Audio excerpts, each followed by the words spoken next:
हरेश जी, शिवहर में एक चीज़ बार बार ये कही जा रही है, आप भी शिवहर के ही रहने वाले हैं और पत्रकार भी हैं।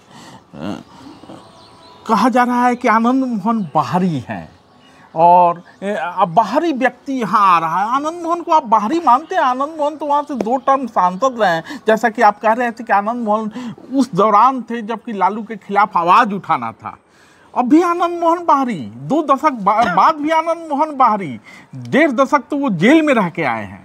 देखिए, जब सामने वाले को कोई मुद्दा नहीं मिलता है तो उसको कुछ एक मुद्दे की तलाश करनी होती है, तो क्या करें। जब वो लड़ाई में आ नहीं रहे हैं तो उनको एक स्थानीय और बाहरी का मुद्दा मिलता है, तो उनको लगता है ये बाहरी कहेंगे तो कुछ लोग। आनंद मोहन 2 बार शिवहर से सांसद रह चुके हैं, 1 बार विधानसभा में भी रघुनाथ झा के खिलाफ लड़े थे लेकिन जीत नहीं हो सकी। इनकी पत्नी भी शिवहर विधानसभा से खड़ी थी जो मात्र 452 वोट से हारी। इनका पुत्र वर्तमान में शिवहर का विधायक है। तो ऐसा कुछ नहीं, हम कहीं से भी, इस देश में का संविधान कहता है कि आप कहीं से भी चुनाव लड़ सकते हैं। नरेंद्र मोदी गुजरात से होकर बनारस से चुनाव लड़ते हैं, लड़ते ही नहीं है, बनारस का घर घर उनको सपोर्ट करता है। तो इस देश में ऐसा है कि आपको दिल्ली में जितने भी विधायक हैं सारे बाहरी हैं। हाँ, छोड़िए बाहरी और भीतरी और प्रधानमंत्री की बात। प्रधानमंत्री तो कहीं से ऋतु जायसवाल और इसके पहले जो रमा देवी जो सांसद रही हैं 3 टर्म, शिवहर में पैदा हुई थी। ऋतु जायसवाल सीतामढ़ी की रहने वाली हैं, जिससे शिवहर टूटा है, ठीक ना। वो अपने आप को स्थानीय कह सकती है, इसीलिए कि लेकिन उनका जो अभी शिवहर संसदीय क्षेत्र है, उनका घर शिवहर संसदीय क्षेत्र में नहीं पड़ता। जी जी, वो सीतामढ़ी की रहने वाली। जी बता रहा हूँ। यहाँ पर वो उनको फायदा ये मिल रहा है कि शिवहर लोकसभा में 6 विधानसभा है। शिवहर विधानसभा, सीतामढ़ी का 2 विधानसभा शिवहर में पड़ता है, रीगा और बेलसंड, और मोतिहारी का 3 है। मोतिहारी का 3 विधानसभा इसमें पड़ता है। तो ये लोग थोड़ा सा उसका लेकिन वो न रीगा की है न बेलसंड की है। वो शिवानी पंचायत न रीगा में आता है न बेलसंड में आता है। जी, वो जिला मतलब मान के ये जिला हमारा है। हाँ। जिस जिला से शिवहर का जन्म हुआ है, कह सकते हैं कि जिसे वो जिला का मानने के लिए वो कह सकती हैं कि हम। एक बात और बार बार कही जा रही है हरेश जी, आप भी दिल्ली विश्वविद्यालय के छात्र रहे हैं और दिल्ली विश्वविद्यालय से आपने वकालत की पढ़ाई भी की है, पत्रकारिता कर रहे हैं, धारदार लेखनी है आपकी।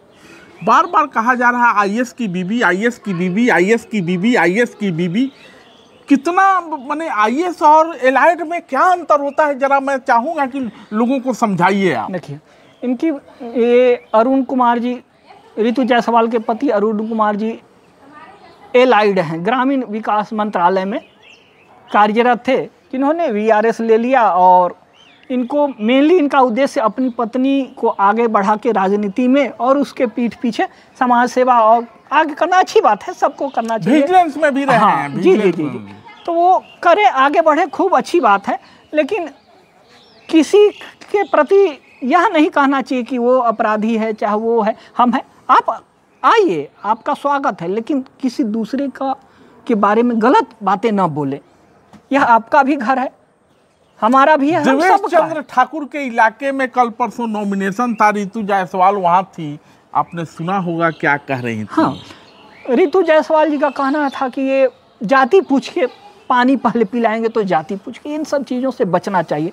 कोई भी किसी को, देखिए, यह वोट पाने के लिए, 4 वोट पाने के लिए समाज में आप जो है ना, जाति के नाम पर जो ये आप विभाजन कर रही हैं कि ये अगड़ा पिछड़ा का कर देंगे और इस तरह से हम थोड़ा, तो इस समय क्या होता है, जीती बाजी आप हार लेंगे। चुनाव से पहले आप कई लोगों के इच्छा आकांक्षा से उतर चुकी, जिन लोग चाह रहे थे कि विकास के नाम पर एक स्थानीय उम्मीदवार को हम दे, तो उनके तरफ से आपका थोड़ा सा काफी कमजोर हो गया। एक चीज और बार बार चर्चा में आ रही है कि लालू की पार्टी तो आप भी जानते हैं, मंगरुआ भी जानते हैं, कागज की बात होती है। मुन्ना शुक्ला का कागज ही पूरा नहीं हो रहा था, ऋतु जायसवाल को भी बहुत विलंबित टिकट मिला। कितना खेल, यह सब क्या कहा जाए, इसमें जाति से लेके कई सारी चीज़ें फैक्टर काम करती है। पिछले चुनाव में राजद ने फैजल अली को उम्मीदवार बनाया था मुस्लिम से कि एमवाई समीकरण से निकाल देंगे, लेकिन उनको बुरी तरह पराजय मिली। 6.5 लाख से अधिक वोट रमा देवी लेके गई, बिहार में सबसे अधिक जीत बनने वाली है, और राजद कैंडिडेट को काफ़ी कम मिला। यहाँ से कई लोग उम्मीदवार थे कि हम खड़े होंगे, पैसा लेके भी कई तो यहाँ काफ़ी लंबी चौड़ी बातें की हुई। लेकिन यहाँ एक प्रयोग के तौर पर रितु जायसवाल को राजद ने खड़ा किया।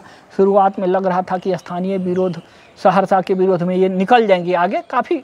नहीं, मुखिया रहते हुए भी उन पर कई आपराधिक मामला दर्ज है, जिसमें वो अपने वार्ड मेंबर ने उनके खिलाफ दलित उत्पीड़न का मुकदमा दर्ज कराया था।